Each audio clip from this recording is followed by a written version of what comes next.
Сәлем достарым менің арнама қош келдіңіздер. Авогадро саны, атом саны деген сияқты осындай мәндерді біріктіретін моль саны деп жатамыз, есеп шығаратын боламыз.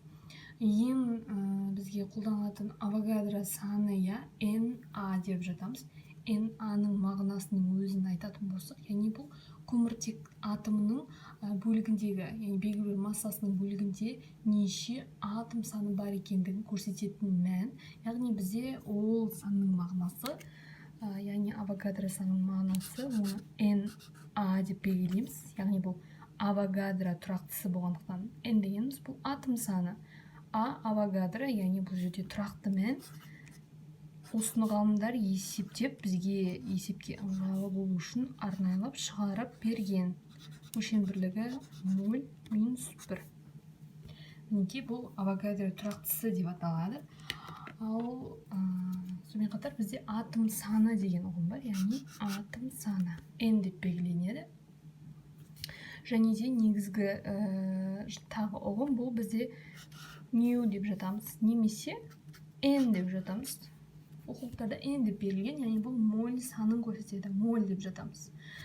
Бізде қарапайым өмірде, мысалы, кез келген қала болсын, арақашықтық, мысалы, сантиметр, метр, миллиметр деген сияқты көптеген өлшем бірліктер қолданылады.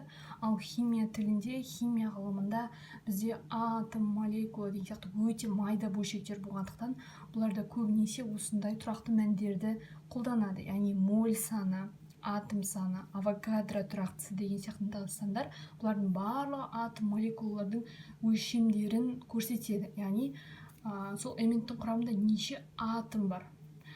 Осындай ұзын сандарды бізге ыңғайлырақ болу үшін берілген тұрақты мәндер. Яғни бұлар арнайы жолдармен есептеп шығарылған. Мысалы, мына санның өзі өте үлкен, өте ұзын сан. Яғни 602-ның соңында 23 нөлі бар деген сөз. Бұл өте үлкен сан. Сондықтан да бізге ыңғайлы болу үшін 6,2 көбейтілген 10-ның 23 дәрежесі деп алғанбыз. Яғни бұны сіз жаттап алсаңыз болады, және бұл өте тұрақты сан болып табылады. Ал осыдан келе біз осы біздің берілген шамаларға тиісті формуланы шығарамыз. Сонда зат мөлшері тең атом саны бөлінген авогадро тұрақтысына. Яғни бізде зат мөлшерінің өлшем бірлігі мольге тең, атом саныкі атом, бұл жерде жазылмайды бұның өлшем бірлігі. NA, яғни мына айтып өткеніміздей моль минус 1. Ал осыған байланысты есеп шығарайық. Мына есепте берілген айтатын болсам, яғни берілгені мынадай. Стаканға 1,5 моль қант сияды. Стакандағы қанттың молекула санын анықтаңдар. Яғни бұл жерде мен берілгендерін осылай жазып қойдым. Яғни бізге берілген осындай моль саны, және табу керек қанша қанттың молекула санын анықтау керек. Немесе атом саны деп атамыз. Бұл жерде молекула болып есептелінеді. Екеуі де бір ұғым, яғни N-ді табу керек. Ол үшін ең алдымен біз керекті формуламызды жазамыз. Біздің негізгі формуламыз бұл нью тең N бөлінген NA. Көріп тұрғандарыңыздай, бұл негізгі формула болып табылады. Осыдан біз NA-ның мағынасы бізде білеміз, яғни ол 6,2 10-ның 23 дәрежесі. Мына N-ді табу керек. Сонда біз осы формуланы түрлендіретін болсақ, қалай жазылады? Яғни мына бөлшектің алымы бөлімі дейміз. Алымын табу үшін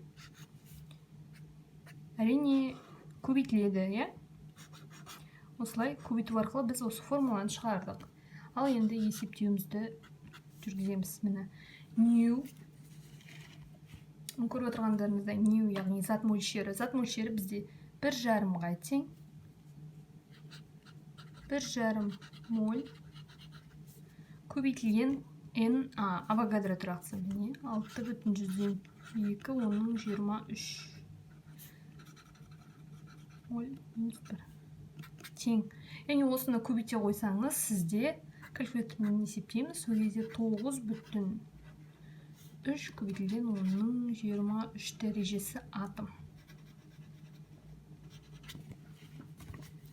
Мінекей жауабы осылай шығатын болады. Яғни мына жерде моль мен -1 дегеніміз, яғни 1 бөлінген моль дегенді білдіреді ғой, математика бойынша. Сол кезде моль мен моль қысқарып кетеді, сол кезде бізде атом қалады. Яғни бұл бізде атом санының мәні, яғни өлшем бірлігі деуге де болады, жазбаса да болады. Айтатын болсам, мынадай. Тыныштықта бір рет тыныстаған жасөспірімнің өкпесіне шамамен 300 мл ауа кіреді дейді. Яғни онда дейді, сол ауаның ішінде 0,0026 моль оттек бар. Осы оттектің 22% өкпеге сіңіріліп, қалғаны сыртқа шығады. Бір рет тыныстағанда жасөспірім қанша молекула оттекті жұтады? Бұл есеп өте күрделі болып көрінуі мүмкін, өте ұзақ, әрі кішкене бір химияға қандай қатысы бар деп ойлайтын боларсыздар, яғни оттекті жұтты деген сияқты. Бұл тікелей қатысы бар есеп. Яғни бұны ол былай қарағанда ұзын қиын болып көрінгенімен өте қарапайым есеп. Ең бірінші бізге айтылған мәндерді қолданамыз. Яғни бұл жерде ауа деп отырғанымыз, бұл жерде жай ғана сізді ойыңызды бөлу үшін, яғни күрделеттіріп көрсету үшін қосылған ұғым. Бұл жерде негізінен біз процент басында мынау сіңірілген проценттегі мәнін тауып алайық. 100% болғанда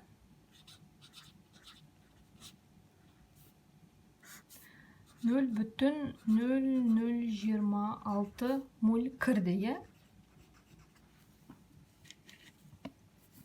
100% болғанда мынанша кірді ғой. Енді біз 22%-тегі қанша болатынын анықтаймыз, яғни x болатын жерде.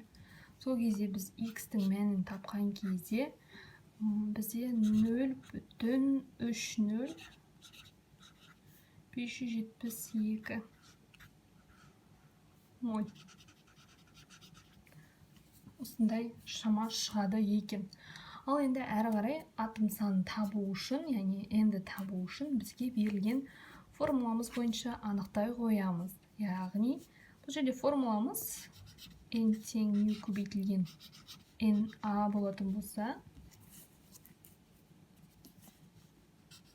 n тең мынау x-ның мәні, яғни мына санды біз μ дегеніміз зат мөлшері ғой. Осы сіңірілген оттектің моль саны осыған тең болды бізде.